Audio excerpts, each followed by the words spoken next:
Como mudar o coração? A mente é o cérebro em ação. E o que chamamos de coração é na verdade o nosso subconsciente. Nossa razão, ou seja, a parte consciente da mente, representa apenas 5%, o restante é nosso coração, o inconsciente. Tudo o que fazemos repetidas vezes, ou eventos com grande impacto emocional são armazenados no subconsciente, coração. Quando alcançamos um nível de consciência em que identificamos algo que nos faz mal, e decidimos rejeitar, parar ou abandonar.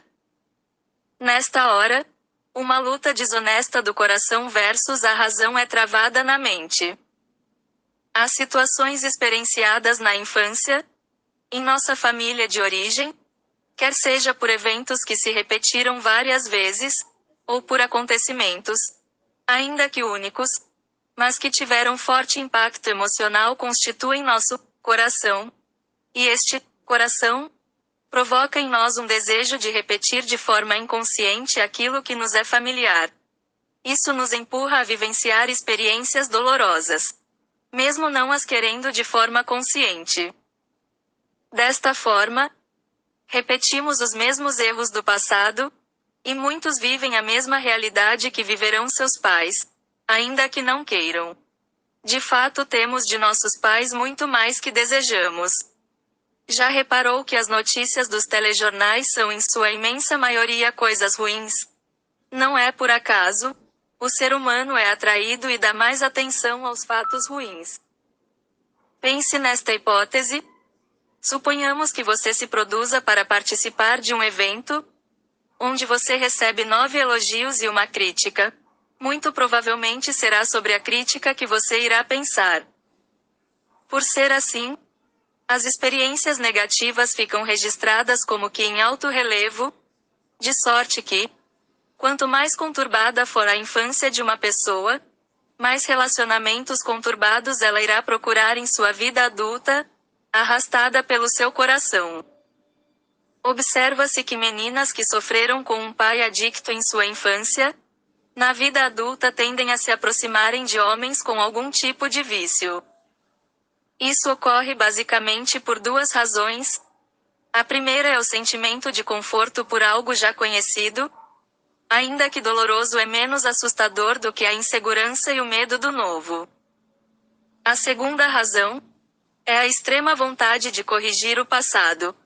Como na infância não foi possível ajudar o ente querido naquela situação, na vida adulta de forma não consciente sente-se que conseguirá salvar o companheiro, ou seja, dar um outro fim, uma nova versão à história que viveu na infância. Da mesma sorte, aqueles que sofreram abandono emocional, ou que precisavam mendigar atenção quando criança, é propenso a buscar um parceiro que reproduza a mesma experiência, resultando em relacionamentos abusivos. O mesmo ocorre com pessoas que não se sentiram amadas e valorizadas na infância. Com isso, não se valorizam na vida adulta e se envolvem em relacionamentos com pessoas que não lhes dão valor. Como foi a forma de amor que ela aprendeu? Há um desconforto e estranheza em relacionamentos funcionais. A pessoa sente que falta algo, e não sabe explicar o que é. Dedo podre, sem sorte no amor, só atrai o que não presta, são exemplos de pensamentos equivocados. A verdade é que tal pessoa está procurando por exatamente isso. De forma que após um rompimento, sempre leva a novas escolhas de mais do mesmo. O bem que quero fazer, não faço, mas o mal que não quero, esse faço. Trata-se de um ciclo de autossabotagem. Todos, sem exceção, possuímos um nível de autossabotagem, desde uma leve procrastinação até mesmo a compulsão à repetição. Freud sugere que a busca pelo prazer é uma constante humana. Entretanto, essa busca é superada pela compulsão à repetição, que pode nos levar a situações dolorosas e comportamentos destrutivos.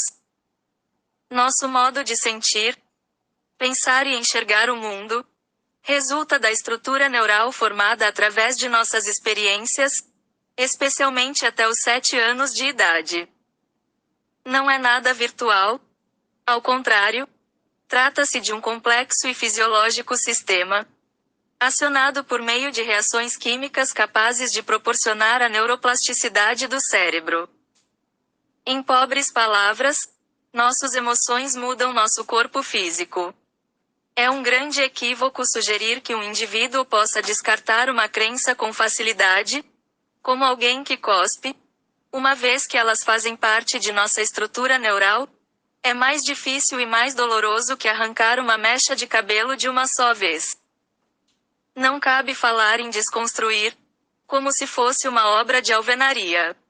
Assim como ninguém consegue parar de pensar, crenças e hábitos são substituídos.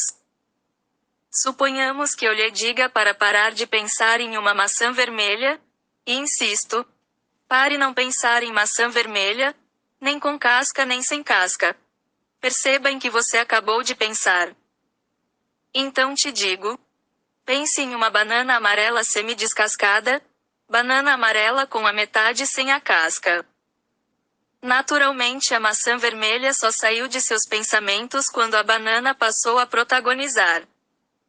A maneira mais eficaz de eliminar um vício é substituí-lo por um bom hábito. Da mesma forma, por desuso antigas crenças são descartadas, quando adquirimos novas crenças. Segundo a ciência, o ser humano só muda radicalmente sua estrutura cerebral, ou seja, seu coração, através de um grande e forte impacto emocional. A dor de uma perda, a descoberta de um câncer, um divórcio doloroso, uma falência, ou um grave acidente que deixa a pessoa entre a vida e a morte, são exemplos de forte impacto. A adoção de novos hábitos, reforçados por boas experiências emocionais, contribuem para a mudança. O meio em que vivemos influi positivamente ou negativamente na construção de nova estrutura. Se cercar de pessoas positivas, que nos motivem a sermos melhores, é fundamental. Recentemente a ciência revelou o impacto da oração no cérebro humano, a interação do lobo frontal e o sistema límbico, resultando em momentos em que o cérebro funciona de forma diferente da normal. Consequentemente, mudanças são percebidas ao longo do tempo. A repetição deste processo resulta na introjeção de bons sentimentos, esperança e otimismo. Mudar o coração é mudar sua forma de sentir, pensar e enxergar o mundo. De fato, a beleza está nos olhos de quem vê. Sendo bons nossos olhos, há esperança para o mundo. Mas se forem maus, tudo é sem graça, e não há jeito nem para nós mesmos. Mudar o coração tem muito que ver com mudar nossa forma de encarar as situações adversas da vida. Não é possível mudar sem antes nos conhecer. O autoconhecimento é essencial neste processo. Quanto mais nos conhecemos, maior a nossa empatia. Somente tendo a dimensão de nossas vulnerabilidades conseguimos expressar o encantador sentimento chamado de misericórdia. Quanto às demais situações entrelaçadas com o que vivemos e aprendemos na infância, que nos arrastam a situações dolorosas, são neutralizadas a partir da identificação dos padrões.